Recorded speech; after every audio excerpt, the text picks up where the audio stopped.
За сайн байцгаана уу. За эмпати сургуулийн математик хэлэлцлийн шалгалтын дараагийн бодлогоодыг тайлбарлаж өгөхөд бэлэн боллоо. За ингээд бид нар бол өмнөх хичээл дээр эхний 5 бодлогыг бодсон бол одоо дараагийн 5 бодлогыг бодох ёстой.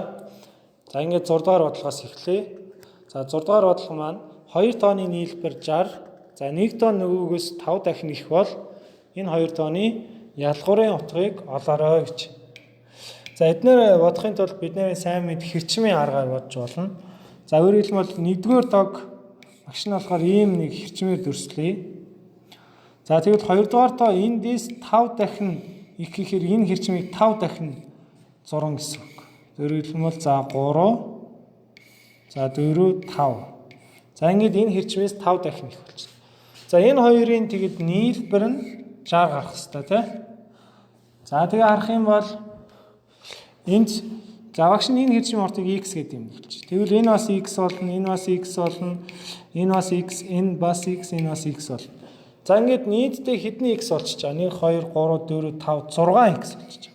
Тэгвэл 6x энэ хоёрын нийлээд 6x учраас энэ 60-таа тэнцвэх хэрэгтэй. Гэдгээс бол 1x-ийн утгыг олохдоо 60-ыг 6-ад хуваах хэрэгтэй. Тэгэхээр 1x тэнцүү 10. Өөрөөр хэлэх юм бол эхний тоо маань 10 гарч ийн гэсэн. За эхний тоо 10. За энэ 10 бол энэ бас 10, энэ 10, энэ 10, энэ 10, энэ бас 10. За тэгвэл 1-р тоо хэд гарч байгаа юм гэхээр 1-р тоо 10 гарсан бол 2-р тоо 50 гарна тийм үү? 5 ширхэг 10 байгаа учраас 50. За одоо бодлого маань юуг асууж байгаа юм гэхээр энэ хоёр тооны ялгуурыг олох гэсэн шүү дээ тий. Тэгэхээр ихээс багыг асах буюу 50-аас 10-ыг асаад 40. За тэгээ манай бодлогын хариу бол C хариу үзэг байсан байна. За 7 дугаар бодлого. За дараах харьцаа үнэн байх юм бол за тэр дөрвөлжин доторх тоог ол гэж. За тэгвэл сайн харах юм бол одоо энэ 3 хуваар дээр одоо 3 байх нөгөө талд нь 6 байна шүү дээ тий. За хэдээр үржигдэж байгаа юм гэхээр 2-оор үржигдэж байгаа. 3-ыг 2-оор үржүүлж 6 гарч байгаа. Тэгээ энийг бас 2-оор үржихэд 2 гарах хэрэгтэй байхгүй. Тэгэхээр би ямар та 2-оор үржүүлвэл 2 гарах вэ гэхээр 1 тийм үү? Өөрөөр хэлэх юм бол эсрэгээр 2-ыг 2 тоо авах хэрэгтэй. Тэгэхээр 1. За тэгвэл дөрвөлжин доторх тоо маань 1-тэй тэнцүү авах хэрэгтэй юм байна. За эднэрээ бол бид нэр тэнцүү утрахаа гэж үздэг те. Хөдөр хоёр 2-ыг ижил тооор үржүүлэхэд тэнцүү утрахаанууд гарна гэсэн үг. За дараагийн бодлогыг авч үзье. За 8 дахь бодлого. 2 ном 3 үзэг нийлээд 4500 төгрөгийн үнэтэй. 4 ном 9 үзэг нийлээд 10500 төгрөгийн үнэтэй бол ном ямар үнэтэй вэ гэж. За энэ өгүүлбэрийн дагуу багш нэг систем зохио. За юу гэхээр 2 ном за тэгээд 3 үзэг байгаа. За 3 үзэг. За мөн 4 ном 9 үзэг гэж байна шүү дээ тий. Мөн 4 ном 9 үзэг. За 4 ном за 9 үзэг. За өгүүлбэр юу гэж байгаа юм гэхээр 2 ном 3 үзэг нийлээд 4500 төгрөг. За тэгвэл 4 ном 9 үзэг нийлээд 10500 гэж.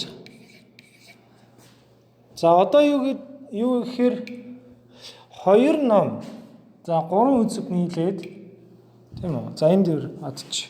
За энэ системийг ерөнхийдөө бодох хэрэгтэй гэсэн үг шүү дээ тий. За бид нар амарханаар ингэ. За 2 ном 3 үзэг. За 3 үзэг. За нийлээд 4500 төгрөг. Нийлээд 4500 төгрөг. Тэгвэл ийм бүгдийг би 3-оор үржүүлээ.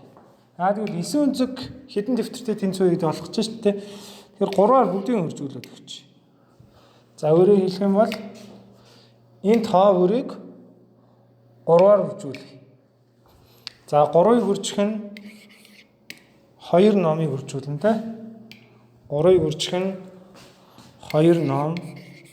За дараа нь 3-ыг югаар үржүүлэх хэрэгтэй. Нэмэх нь за 3-ыг үржих нь 3 үзэг. За 3-ыг үржих нь 3 үзэг байх хэрэгтэй тий. 3 үзэг. За ингэж нийлээд одоо энийг бас 3-аар оржуулах хэрэгтэй. 4500 тий. 4500. За одоо нийтдээ хэдэн ном болж байгаа юм гэхээр 6 ном. 6 ном нийлээд 9 үзэг. За нэмэх нь 9 үзэг. За 9 үзэг нийлээд хэдэн төгрөг болж байгаа юм гэхээр за 4500 3-аар үржүүлвэл 13500 болж байгаа тийм. Тэгэл 6 ном 9 үзэг нийлээд 13500 байна. Одоо хоёр дахь системад 4 ном 9 үзэг нийлээд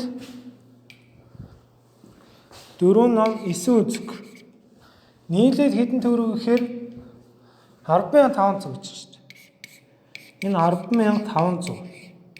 Одоо энэ хоёрын зөрөөг олно. Зөрөө гэхээр хасч өгнө гэсэн үг шүү дээ. 6 номоос 4 номыг хасъя. За 2 ном үлдэн үстэй тий. 2 ном үл. За тэгээд 9 үзэгээс 9 үзэг асуул тэр бол хасагдана. За 13500-аас 10500 хасах юм бол 3000 болтно. За энэс юу гарч иж байгаа юм гэхээр 2 ном 3000 үнэтэй юм байна. Тэгвэл 1 ном ямар үнэтэй гэсэн үг вэ? Тэгвэл 1 ном 3000-ыг 2 туваах хэрэгтэй тийм. Ингээд 1 номын үнэ бол 1500 юм байна. За тэгээд зөв хариу бол В юм байна. За 9-р бодол. За 3583 гэсэн 100-ийн орноор тоймлоорой гэж.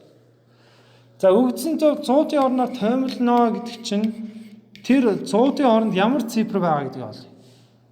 За артлаас эхлээд болно тийм. 1-ийн орон, 10-ийн орон, за 1-ж, 10-ийн орон, 100-ийн орон. За тэгвэл 100-ийн орон 5 гэсэн тоо байна. За тэрний ард болохоор 8 гэсэн тоог жишин 5-таа жишин. Өөрөөр хэлбэл 8 бол 5-аас их. За 8 5-аас их учраас артлын тоо 5-аас их байвал тэр дээдлээ зурсан тоон дээр нэгийг заавал нэмэх хэрэгтэй. Өөрөөр хэлбэл 5 дээр нэгийг нэмнэ 6 болно гэсэн үг. За бусд нь болохоор дандаа тийг болчих. Тэгэхээр 100-ийн орноо тоймлох юм бол 3600 гэсэн хариу гарах юм байна. За 10 дугаар бодол. 45 гэсэн тоог хэдэн натуралтаа хуваагчтай вэ гэж. Хэдэн тоонд хуваагдах вэ гэж. За энийг бодохын тулд дараа тодорхойлолт авч үз. За анхны тоо гэдэг нь ойлголт бид нар хэрэгтэй. За зөвхөн өөрт ба нэгд хуваагддаг натурал тоонуудыг анхны тоо гэж хэлнэ. За жишээ нь 2, 3, 5 гэх мэтлээ. За 1 бол анхны тоо биш. 2-оос эхлэх юм байна те. За тэгвэл 45 гэсэн тоог анхны тоон задаргааг бичээ. За өөрөөр хэлбэл 45 гэдэг тоонуудыг анхны тоонд ингээд хуваагаад. За 45 бол 3 хуваагдана тий. 15 дахиад 3 хуваагдана 5. За ингээд 5-ыг 5 хуваагаад 1 хамгийн сүүлний гарчиж байгаа. За өөрөөр хэлэх юм бол 45 гэдэг тоо маань 3-ын хэдэн зэрэг 3 5 гэсэн 2 тоо оролцсон байгаа. Задаргаанд тэгвэл 3 хэдэн удаа оролцсон бэ гэхээр 3 2 удаа оролцсон байна. 5 хэдэн 1 удаа оролцсон. За эндээс бид нар натурал тоо хуваагчийг олох хэрэгтэй. Нийт хуваагчийн тоо олох хэрэгтэй. Нийт хуваагч. За нийт хуваагчийг олохдоо за энэ задаргаа одоо бичсэн шүү дээ тий 3 2 удаа 5 1 удаа гэв. За тэгвэл тэр зэрэг дээр нэгийг нэмнэ. Жишээ нь 2 удаа оролцсон бол тэндээ нэгийг нэмчин. За өржих нь 5 1 удаа оролцсон энэ дээр нэгийг нэмнэ. За ингээд энэ өржүүлээ. За 3 дээр 2 дээр нэгийг нэмнэ. 3 өржих нь 1 дээр нэгийг нэмнэ 2. Тэнцүү 6. За өөрөөр хэлэх юм бол энэ тоо нийт 6 хуваагчтай юм байна гэсэн. За тэдгээрийг бол маш амархнаар жагсааж бичиж болно тий. За эхний 45 бол жишээ 1 хуваагдана. 3 хуваагдана. 5 хуваагдана. 9 хуваагдана. 15 хуваагдана. 45 хуваагдана. За ингээд хэдэн хуваагчтай юм бэ? 3 4 5 6.